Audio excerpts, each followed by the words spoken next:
and welcome to the 16th episode of Eye on Hong Kong. This is Herminder. Hi, this is Kay. And we have Evan Fowler here as our guest for this roundtable discussion we're going to have of this week's headlines. And he's a writer. You'll see his stuff on SCMP. And he was on the House News, but it's now gone, unfortunately. So, Evan, welcome to the show. Hello, thank you for having me back. And I guess we'll just get right to it. First story, and it came out over the last weekend, was Robert Chow, the benevolent Robert Chow, set up a phone line for.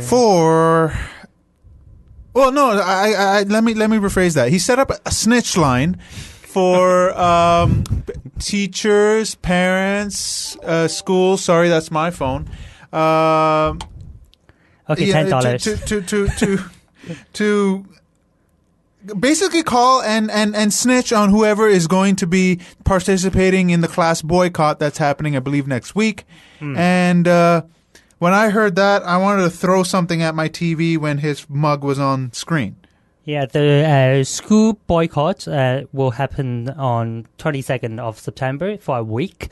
And most students, they will go to University of the Chinese University, CU Hong Kong. Really? And I think most of the I think they will start it in CU Hong Kong first. Right. But on the same day, they will also they will go out of the campus and then go to somewhere else to protest. And apart from the students from the university, they also have these high school students organized by scholarism, and they will join the boycott as well. And so far I think there are around 88 school that they have set up the concern group and say that they will participate in the school strike. And the target was specifically secondary schools, really, because the universities have pretty much come out and says, you know, these students are mature enough, they can make their own decision, and we support our freedom of speech, freedom of assembly, and all that.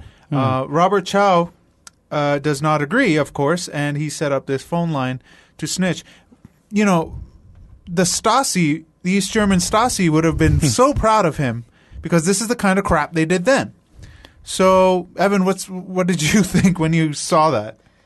I mean, I thought, well, yeah, just seems like another Robert Chow type of initiative. You know, it's not really surprising anymore. Part of me actually wondered why he hadn't done it. I suppose a month ago when he was running his own sort of little drive to get signatures. I mean, it would have been very interesting if people could have phoned up his own line to sort of report on his own people going about and roping people in. I mean, of course, it's wrong on so many levels, and you do wonder why someone could.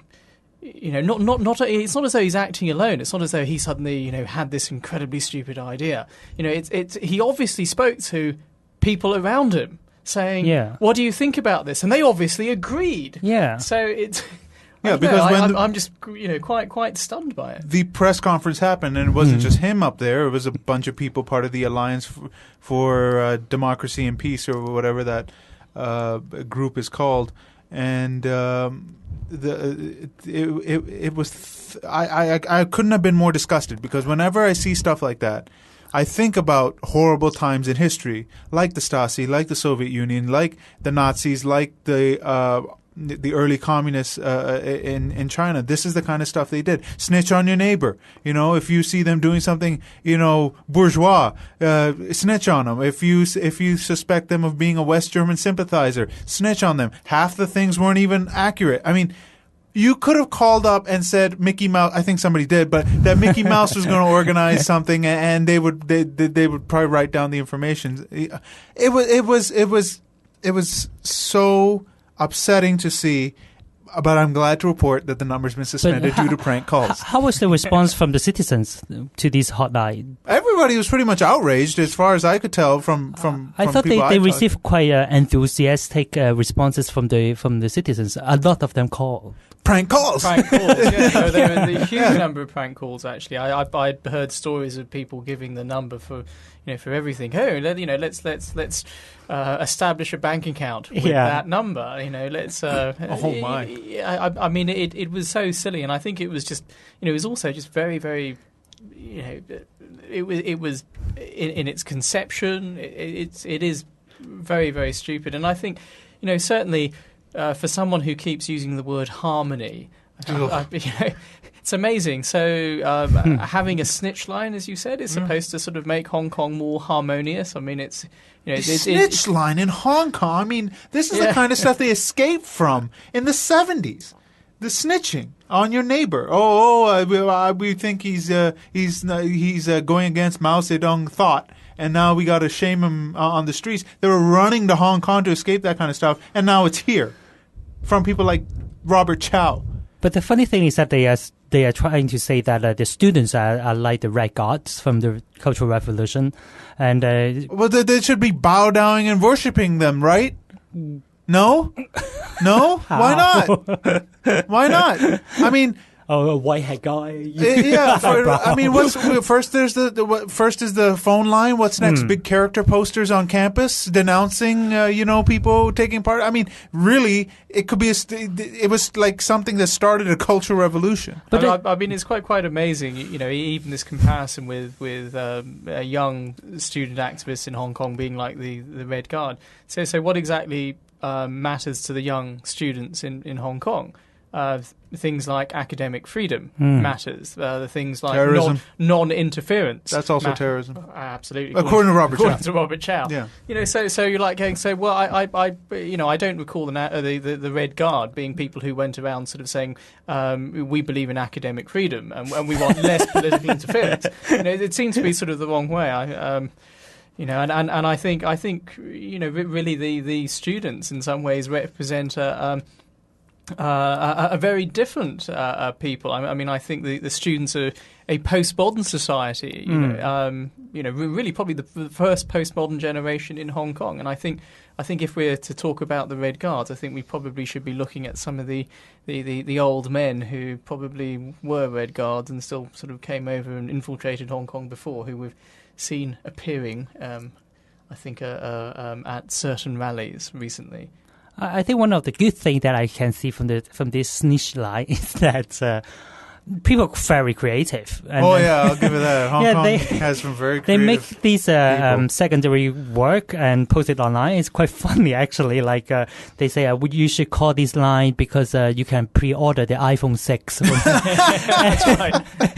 And also they're using the Cultural Revolution artwork and then I saw that. It's quite amazing. And it was great. I think great that Photoshop skills. The one thing I've noticed about people in power is that they don't mind the protests, they don't mind the op-eds going against them, but if you make fun of them, that gets under their skin. So keep up the great artwork, netizens. Keep it going. Hong Kong Golden Forum. He called it. Robert Chow called the students triad gangs, terrorists. These words are not you throw around. You know what? Triad gangs run vice operations. Last time I checked, the students weren't running, a brothel, or selling drugs out of Chim Sa Choi East. You know what I mean? Yeah. It's ridiculous. You can't just label.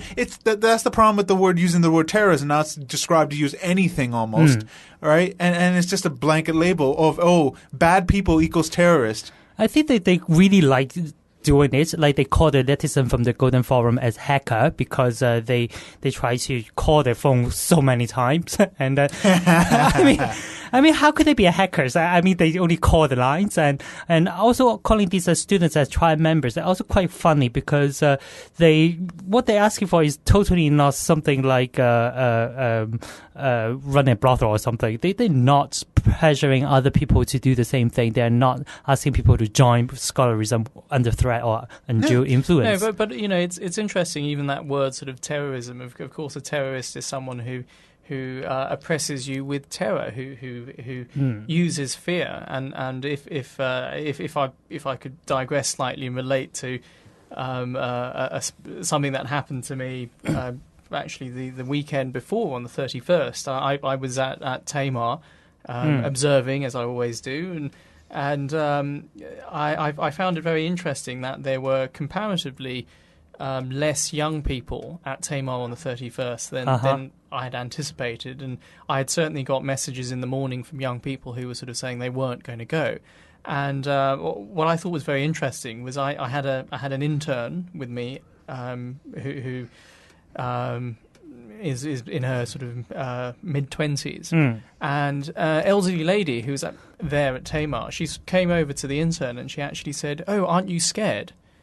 And my intern sort of said, "Scared of what?" And the elderly lady actually sort of said, "Well, my whole family support Occupy, but I told my children not to come because I'm afraid for their career. I'm afraid for what would happen in the future. We are now unfortunately living in a Hong Kong where, as we've seen this year, the police are digging up small misdemeanors from 10 years ago to put to arrest people at certain times."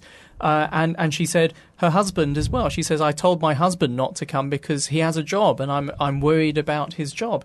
And what she then said I found really quite revealing. She says, "Well, I don't have a job, and I'm old now, so I have nothing to fear, and that is why I'm here for my family." So if you talk about terrorism, if you want to say who is actually terrorizing the people into taking a particular stance, Robert Chow, please put your glasses on. And I got a comment on that, as I always do, because I can't keep my mouth shut. This kind of thinking is what gets you into a situation where your government is oppressing you, is because you didn't do anything and you were worried about your job. And I got to do like a quote of the week thing, because there's some really wonderful quotes when it comes to this kind of topic. And one was like, they went after the communists, but I wasn't a communist. They went after fascists, but I wasn't a fascist. They went after the teachers, but I wasn't a teacher. And then they came after me, but there was nobody to help me because he didn't help them. They took him away. I'm just paraphrasing that. That's not the verbatim quote, but that's what it is. If you don't stand up now, if you're an ostrich, if you're sheep, just following, to go along to get along, just so you could get a position higher, you're selling your soul. You're selling your just being a good person.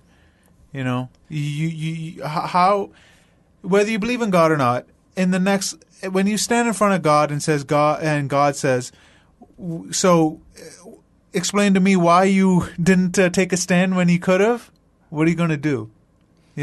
Well, I'm an atheist. I don't believe. I don't believe in God. But what I'll add to that, and I agree with that. To me, it's an issue of your own conscience, and not only that, but we are talking about our home. It's incredible that people, obviously a few years back, people got very upset with, for example, the mis-selling. It was mis-selling of the mini bonds, and people were quite happy to go out and to protest about that. And you had elderly people who came out. At the moment now, we're really talking about, certainly with the framework that's been put forward, we're talking not just about political reform. We're essentially talking about one country, two system. We're talking about our home here. I just find it amazing that people, are some people who perhaps might get upset with the stock market going down, or certain, and are willing to get impassioned about this.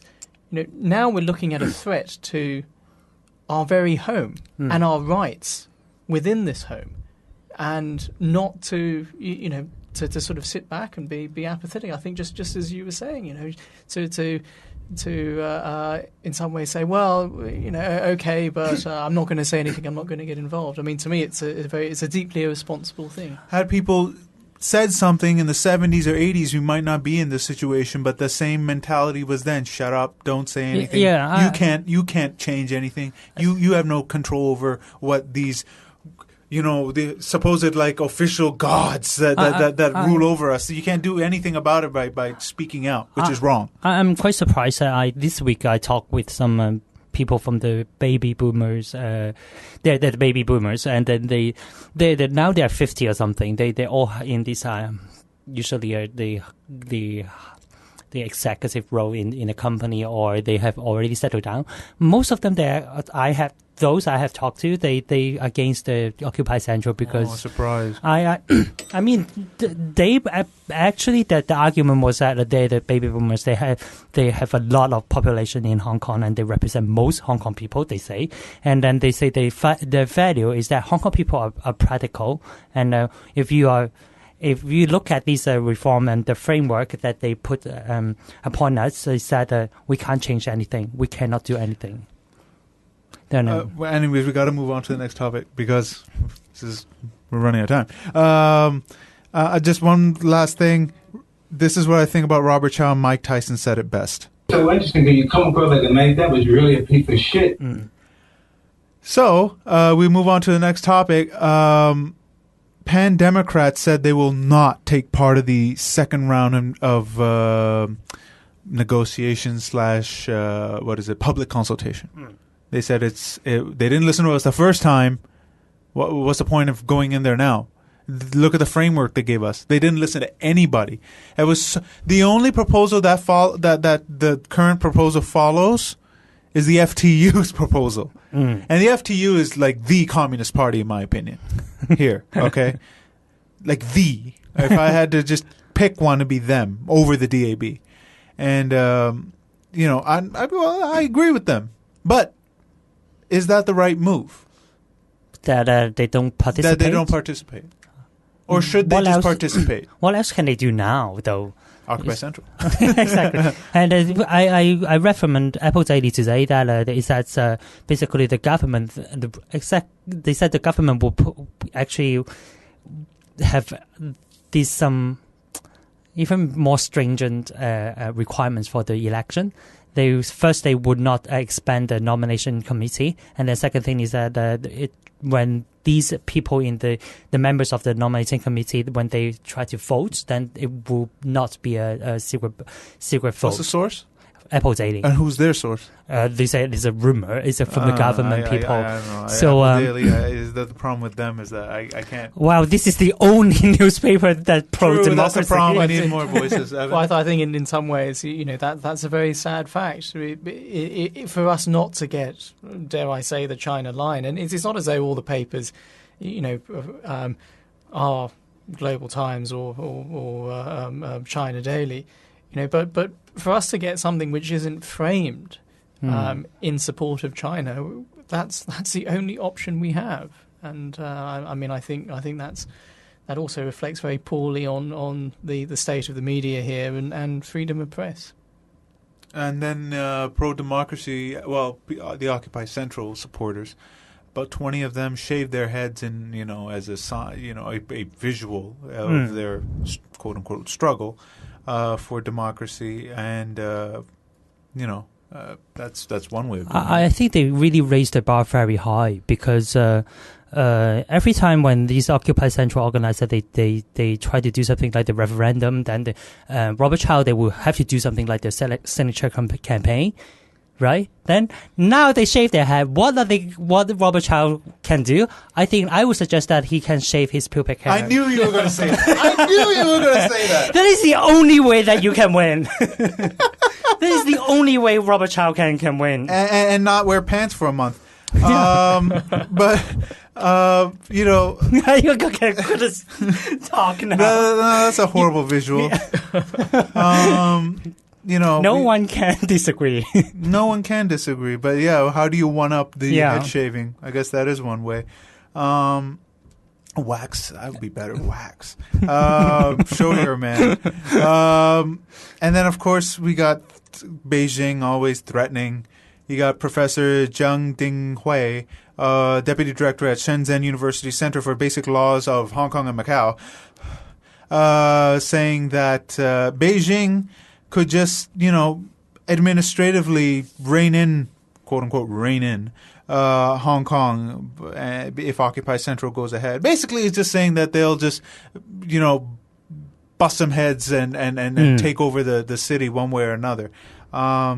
And people are saying, well, then that just shows you don't understand our position and stuff like that. But then, you get threats all the time. You got Rita Fan saying, it puts development at risk, Occupy Central, quarrels, she said. I mean, using mainland terms now, provoking quarrels.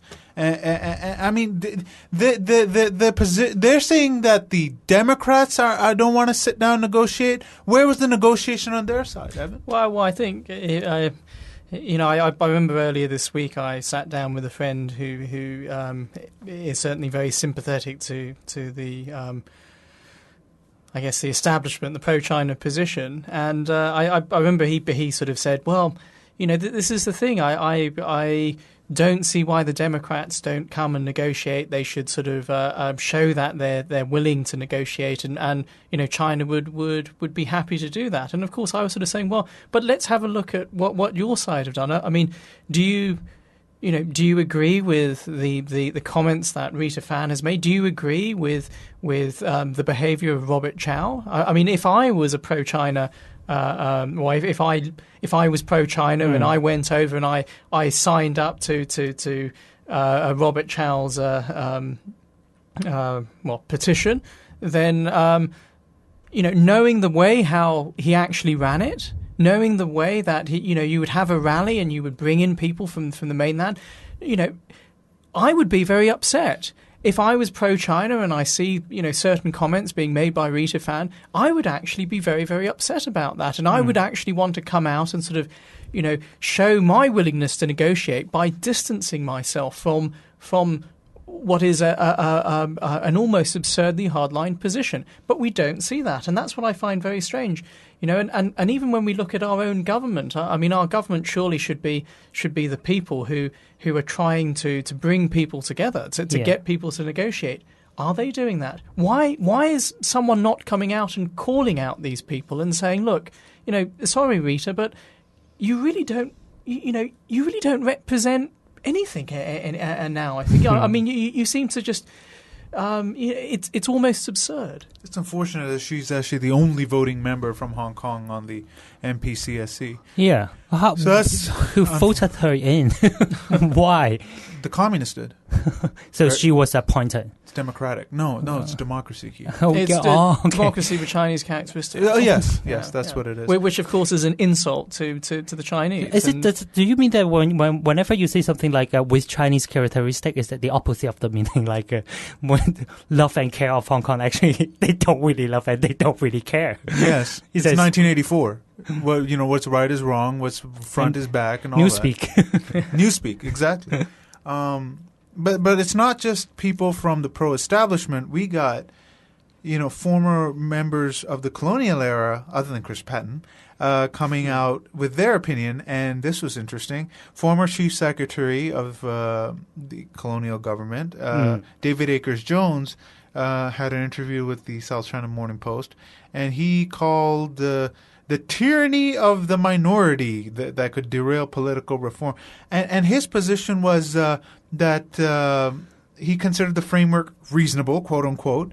And he called it reasonable. Yeah. And he was extremely concerned about the Occupy Central movement getting out of hand. And, he's saying, well, 5 people, it hinges on 5 people. And, if they could put a stop to put a stop to the reform because they can veto this reform package. He says that's exercising tyrannical power. Is that democracy? Are they acting fairly and in Hong Kongers' interest? But, basically you're just saying, in my opinion, that he's just saying, well, basically go back to the colonial era, except instead of parachuting a governor, you get to vote on the few choices that we would have had. I mean... One thing he forgot is that... Did he forget his meds that day? Yeah. I mean, what's going on? I think one thing is that the pandemic that actually represent quite more than half of the votes in the year 2012 election. So they do represent the people when they exercise their vote, saying veto the proposal. Then I do believe that they have the power to represent the people here. And I think one more thing he talked about the reform was that if we don't concede this time, and then how can we move on to the next promise. Right. And about the election for the Legislative In Council. 2020. Yeah. Well, I think it's quite unfortunate, actually. I personally have quite a bit of respect for Sir David, but I think he's really sort of out of it here. I mean, in some ways, his book, which is named after the Chinese saying of one should feel the stones as you cross the river. I think we're seeing that really coming through. I think Sir David represents a time. He represents a certain type of old British colonial administrator who I think came to Hong Kong at a time when really China had all the cards, and it was all about working. It was about assuming that China was moving in a direction, and it was about waiting. It was about being very cautious. Again, feeling those stones. But when you feel the stones, you still move forward. Yeah. You still cross the river.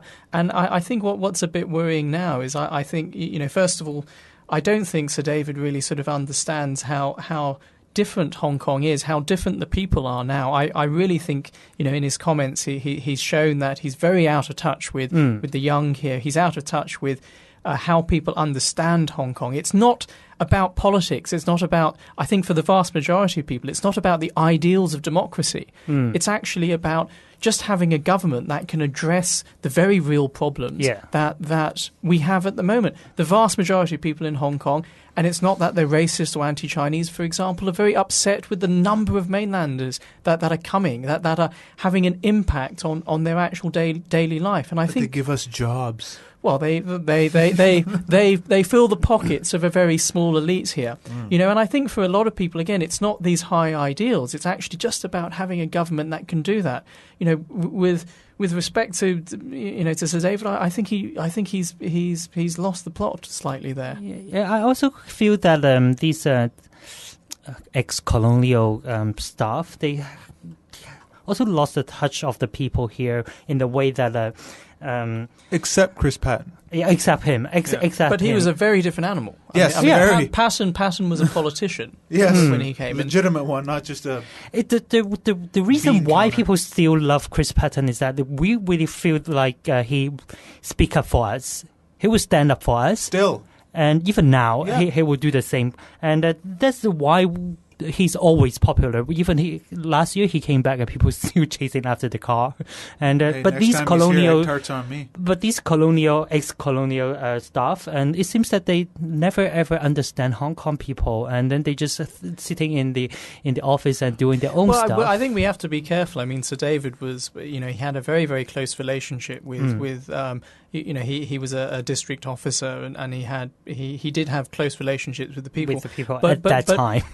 But that's the crucial thing. First of all, it was at that time. I think also the relationships that he developed in those days were very much related to the Heng Yi Guk were related to people who were naturally quite pro-China. Yeah. And I also think Sir David sort of fell into that category of people like Sir Percy Craddock, and there was a mentality when dealing with Hong Kong still meant sort of really addressing China.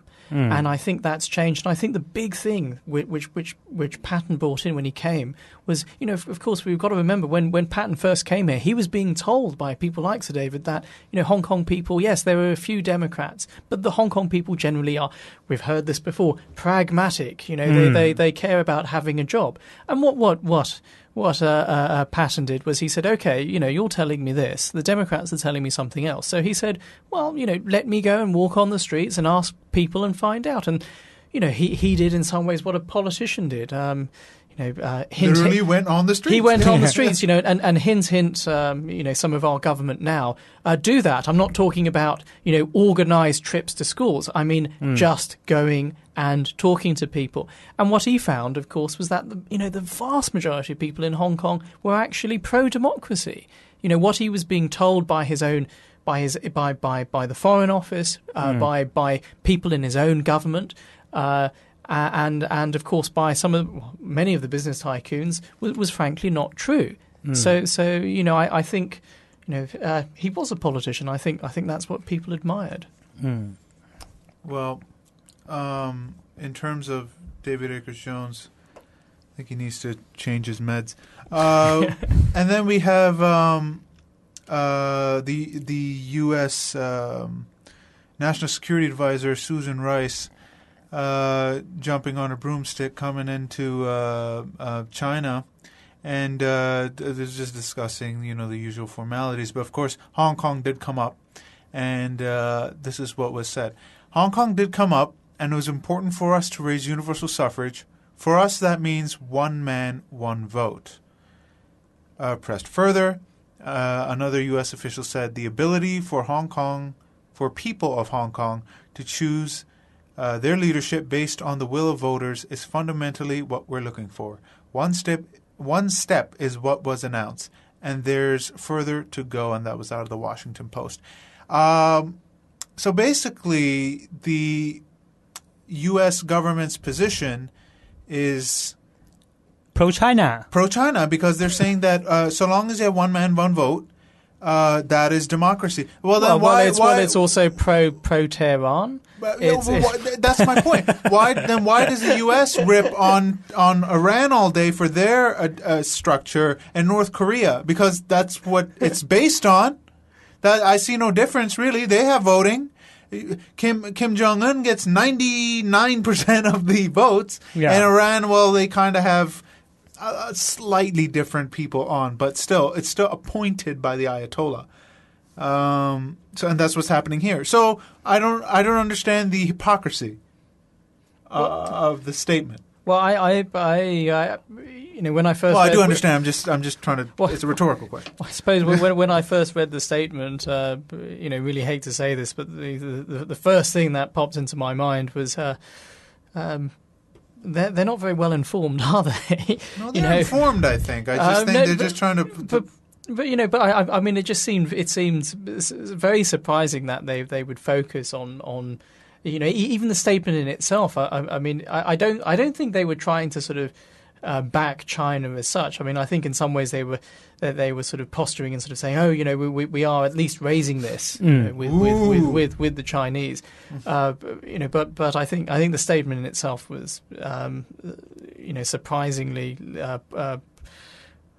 Dare I say again, poorly drafted, but anyway, that was my initial response to it. But when you compare with these response from UK, and in the UK announcements actually subject to quite a lot of interpretation in a way, and the US interpretation is like, we support you, one man, one vote. Basically, that's the proposal of China, But UK one is that they still saying something like Hong Kong people should have a choice, and that's actually quite neutral in a way. Well, that was actually the thing that really sort of sprung to mind when firstly, the obvious comparison, and I do totally agree with that. It was funny because I know when the certainly the Foreign Office statement first came out, there was a lot of bad press sort of saying essentially Britain has supported betrayed China, Hong Kong. but in some ways, it's a very typical kind of sort of Foreign Office statement in the sense of, as you said, it can actually be interpreted many ways. They did sort of stress that it's not just something for China. They said yes, it's a domestic thing, it's a domestic issue, but it's not just for Beijing to decide. It's also the Hong Kong people, which I thought was very interesting. So again, if there's a challenge.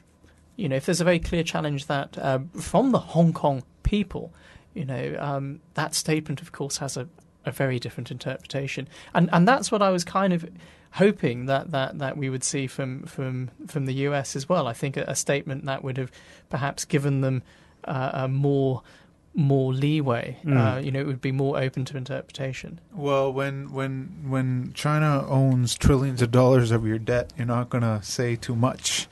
Plus, they're also their number one trading partner, and that leads into the UN Human Rights Committee.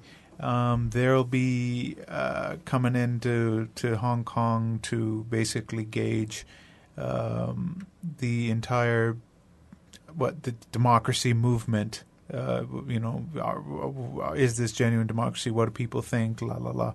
I mean, they don't really have anything legally binding they can do anyways. Just be a report.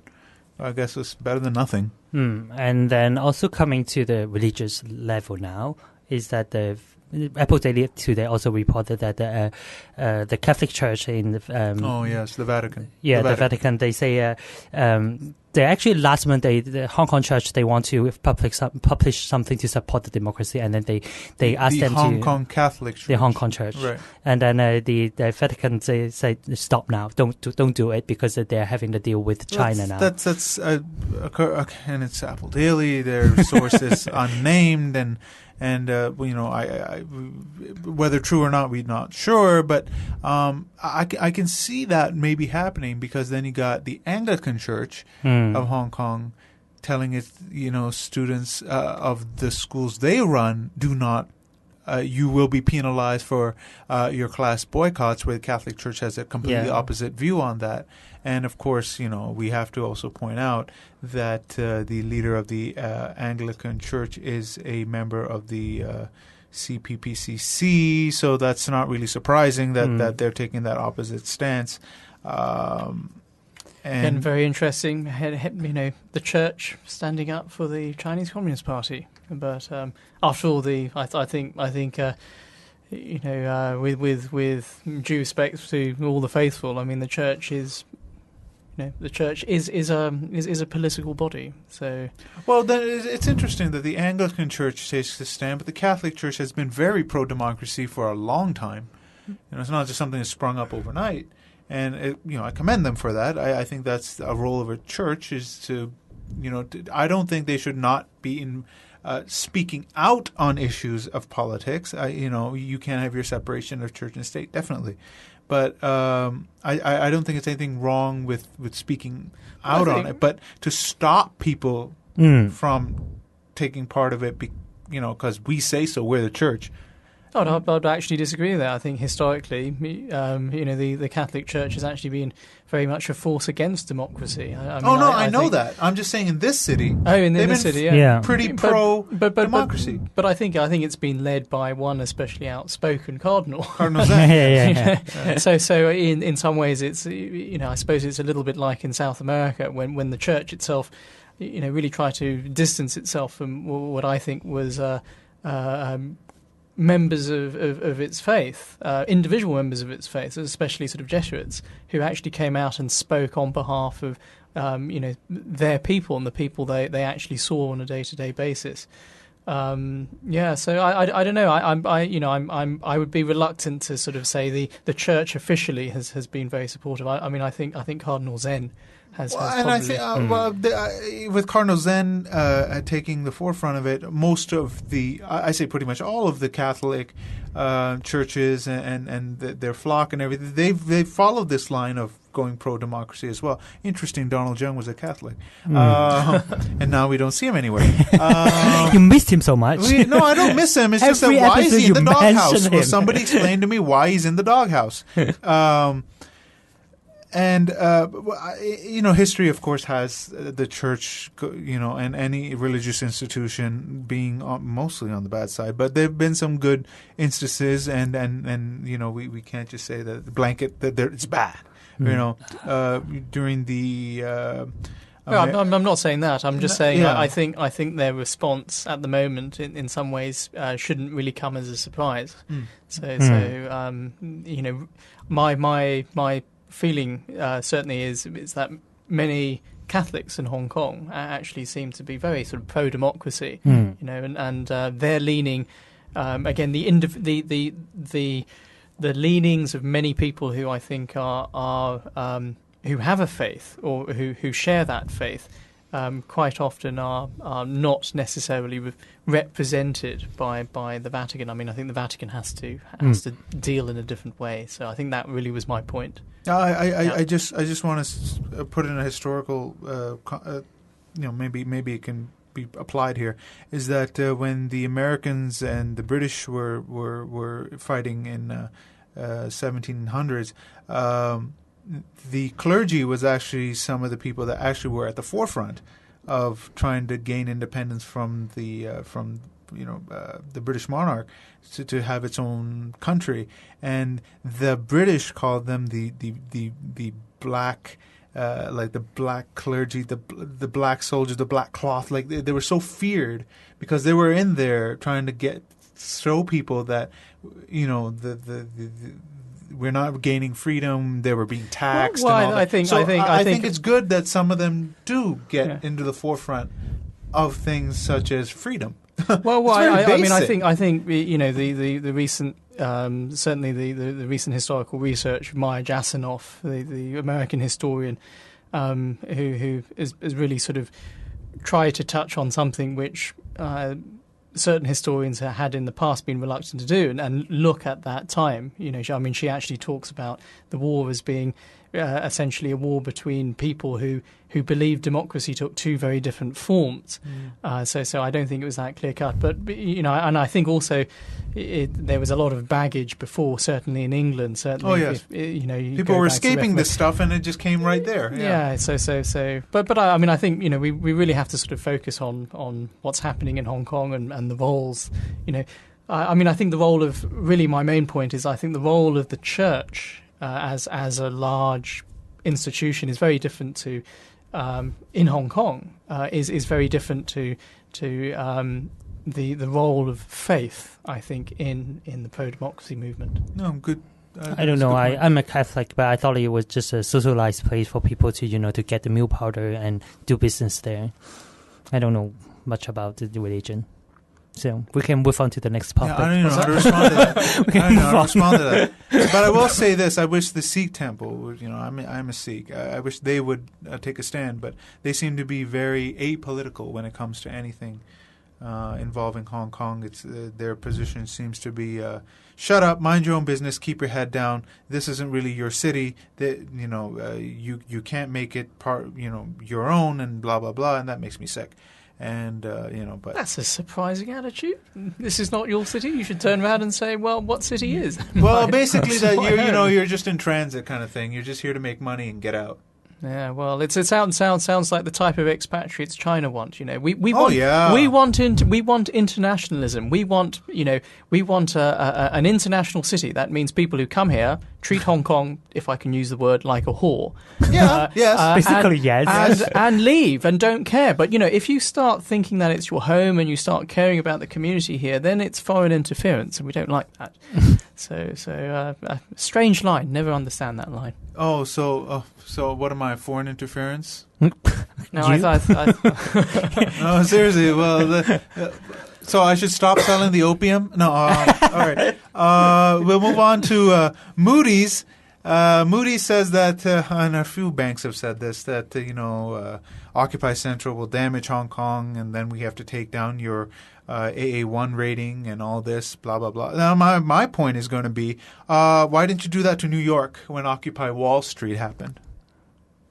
Why Hong Kong? Why are we going to get a credit rating hit? Of course, these credit houses are BS. They just make it up as it goes.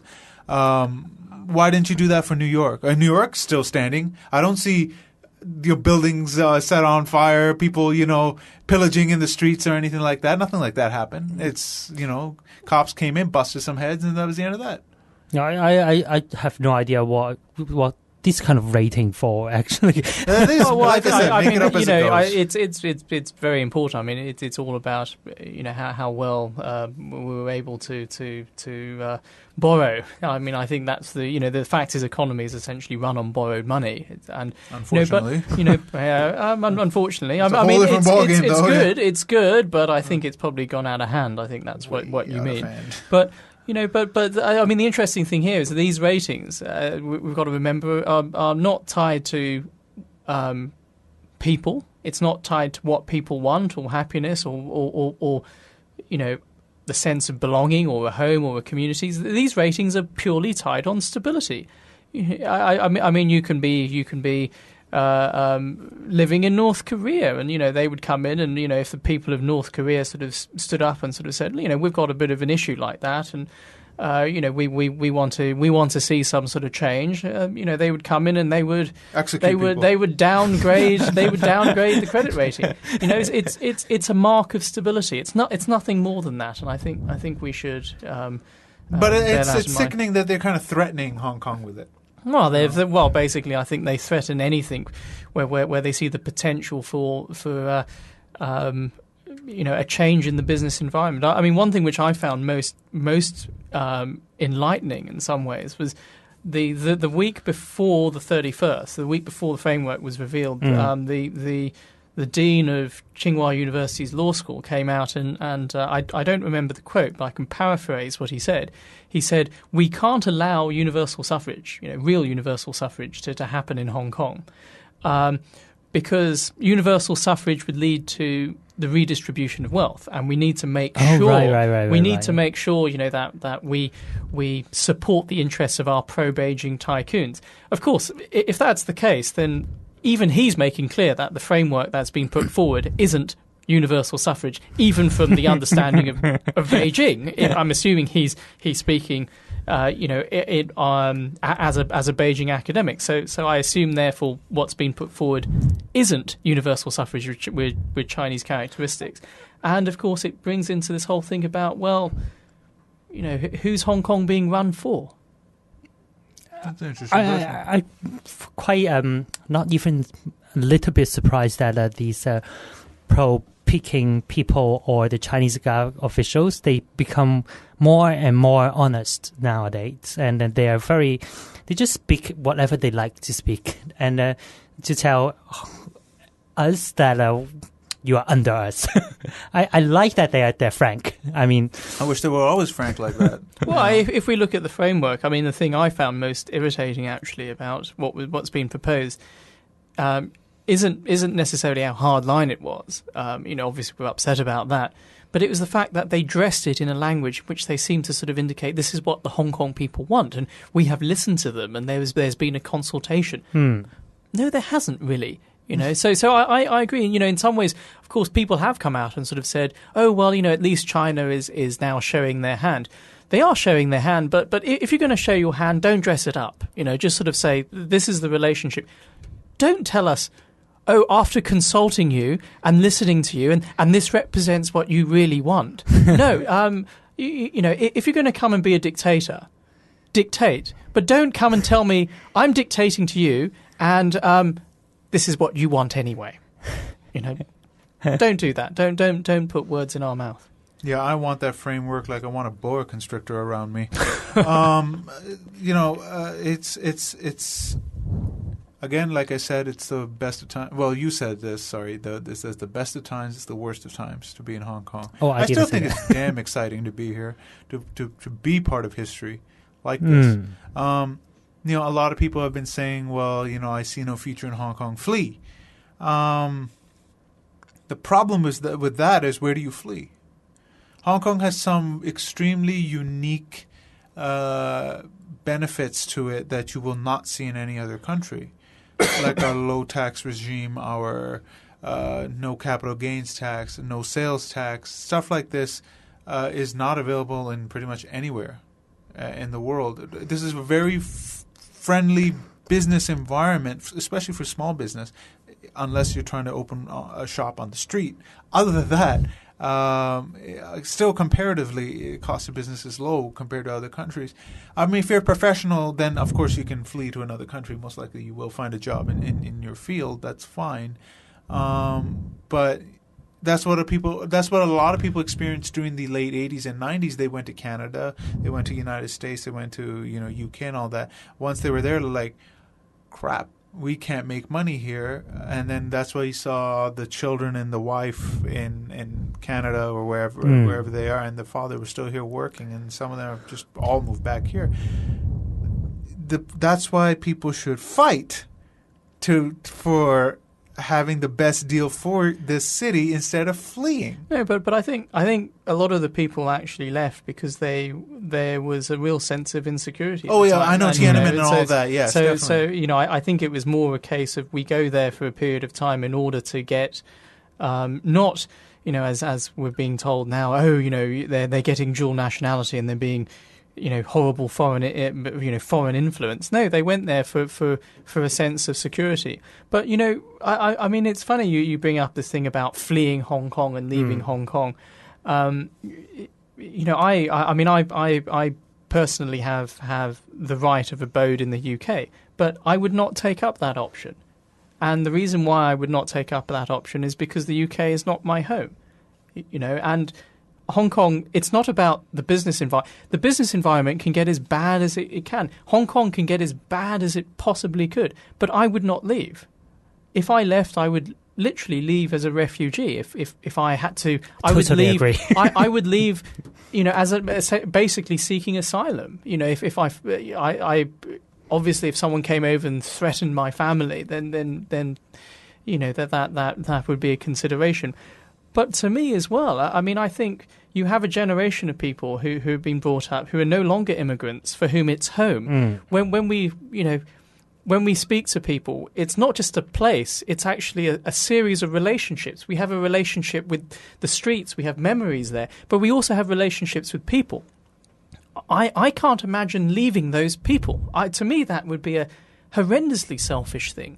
I would find it very difficult to even sort of live with my own conscience. If I felt that things had got so bad in Hong Kong, so I leave. I'm leaving. Abandon the city. Absolutely. What about my friends here? I don't think it's just about Hong Kong being attractive on a business sense. I mean, I think Hong Kong is a home, and I think that's much more important. Well, I'm just saying that there's some people who just say, well, no, I'll just up and leave, and they don't think about, okay, well, what are you going to do when you get there? How are you going to support yourself? Do you know what the tax regime is? All that. It's only when they got there they're like, crap.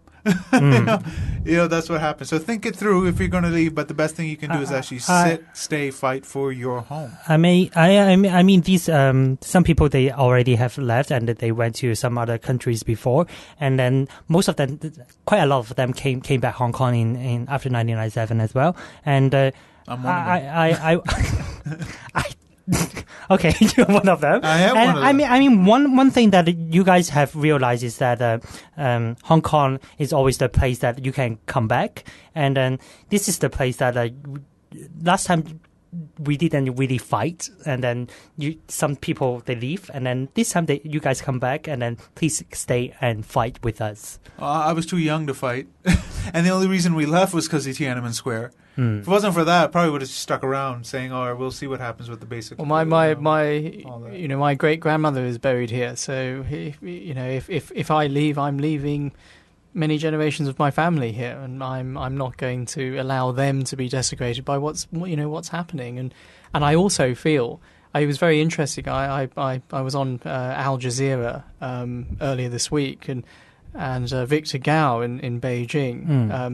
It was funny. It was one of those things when I was reminded yet again how difficult it is to have any form of negotiation or sustain any real discussion with I wouldn't say communists, but with people who are basically brought up to believe there is only one position and that is it. They don't compromise. There's no compromise in their mind. Is it because they just don't know the other side of it? Well, it's not that. They don't want to know. I mean, it was funny. One of the things that we've been hearing so often recently is well, what's being presented is much better than what's Britain ever presented. And what I said to Victor was, I said, well, frankly, that's just not true. I mean, the thing is, you can go back, you can go all the way back to the 19th century, end of the 19th century, when Pope Hennessy, there was already talk about, self-government within Hong Kong. In the early 1900s,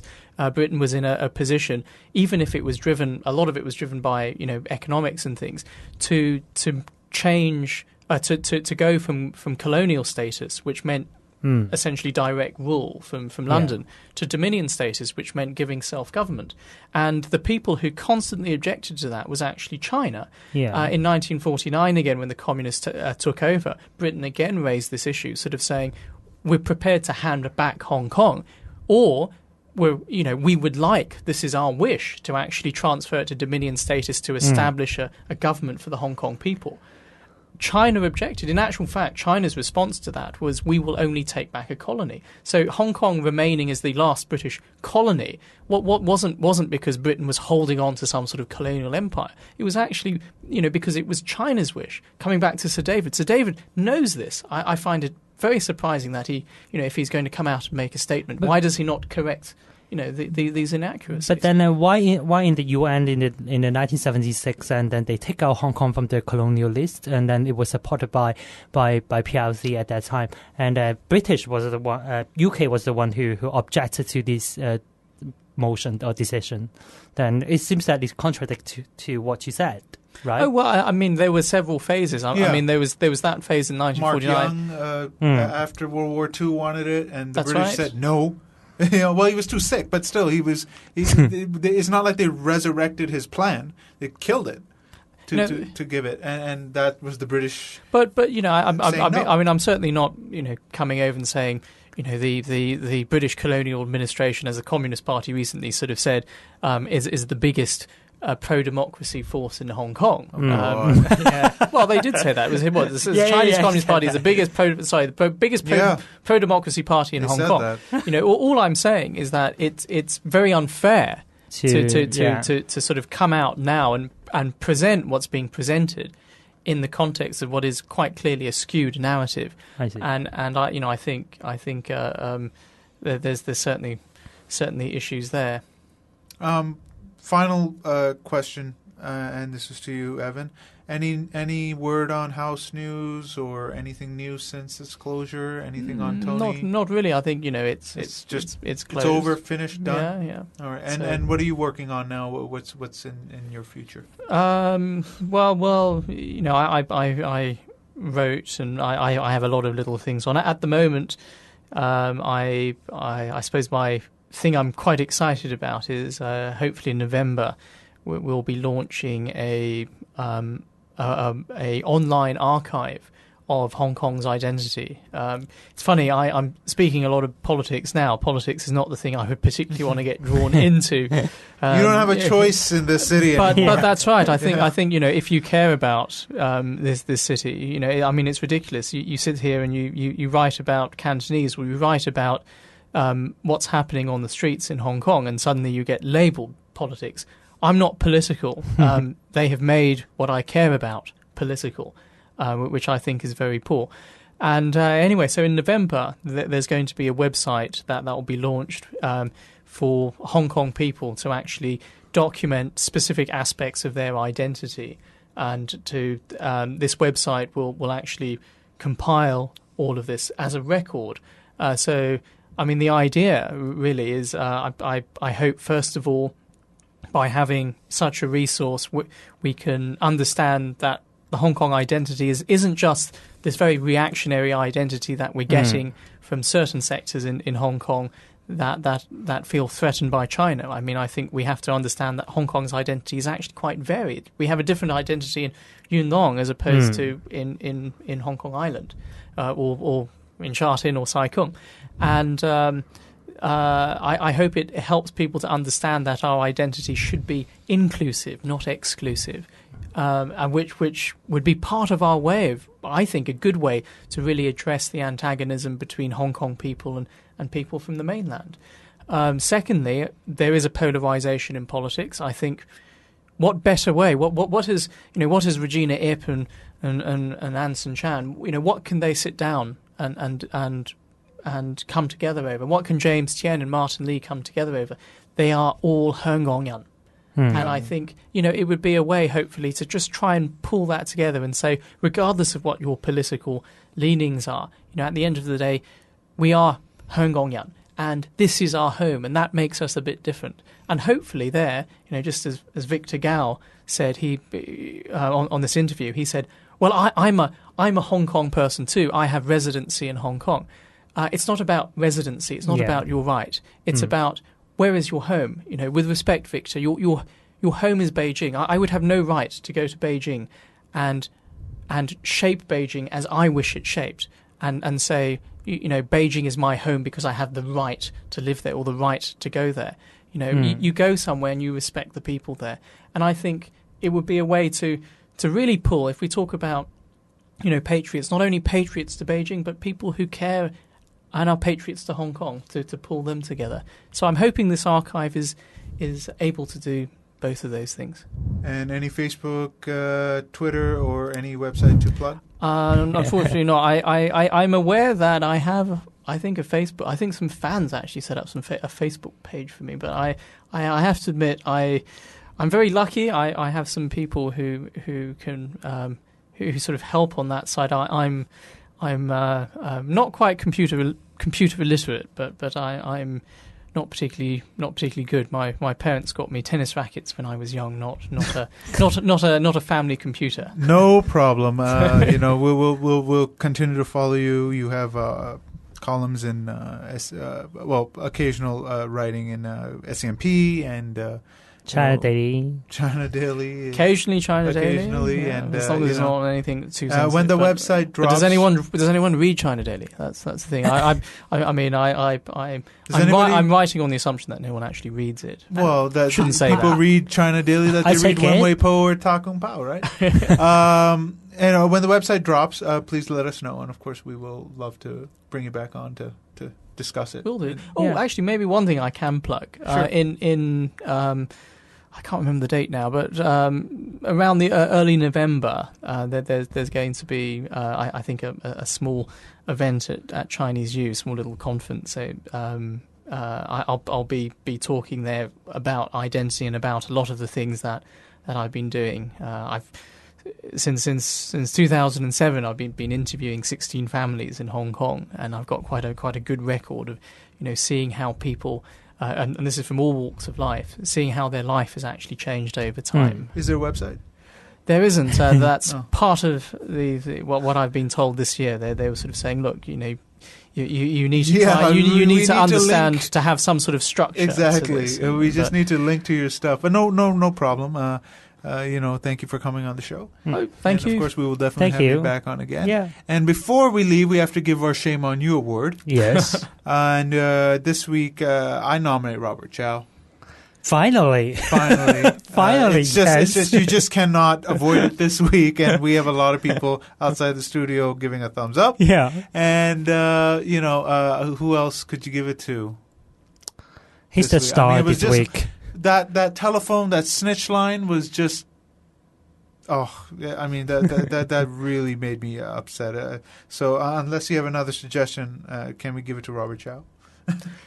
Absolutely. I'm surprised you haven't given it to Robert Chow before. You know what? We were just, we were waiting for something. Holding back. We thought, okay, you know what? Maybe he's just misguided. Maybe he's just following the wrong. No, not with that telephone line. Robert Chow, you have just received the shame on you award, and you deserve it. And you know what? One of these days, I'm going to print out certificates and mail it to these people and say you are proud owners of this award. So enjoy that, Robert Chow. And that's the end of the show. And we will have we just got on Twitter. Yes. So you can follow us at I did that. You should help bashed me. my head in and told me get on Twitter. So we're on Twitter at @IOnHKPod. So just at @IOnHKPod. Twitter's a good way to reach fans. I mean, there's been many people who've sort of said, Evan, you need to be on Twitter. And you can link your Twitter with Facebook. He told me that. Yeah. So whatever you write there, I don't know. It sounds. I don't know. I'll just stick to reading and writing. Carrier pigeon. Carrier pigeon's very good. So you can follow us there on Twitter, of course, facebook.com/IOnHKPod. You can subscribe on YouTube, youtube.com/IOnHK, and of course you can search us on iTunes, ION Hong Kong, the full name of the show, and it'll come up in your search in iTunes, and please subscribe there, then you don't miss any shows at all. And if you want to directly download or copy the RSS feed into your podcast software on Android or BlackBerry or Windows Phone, you can go to ionhk.podbean, bean as in jellybean.com. And we'll be back next week, so stay tuned for that. Goodbye. Bye. Bye.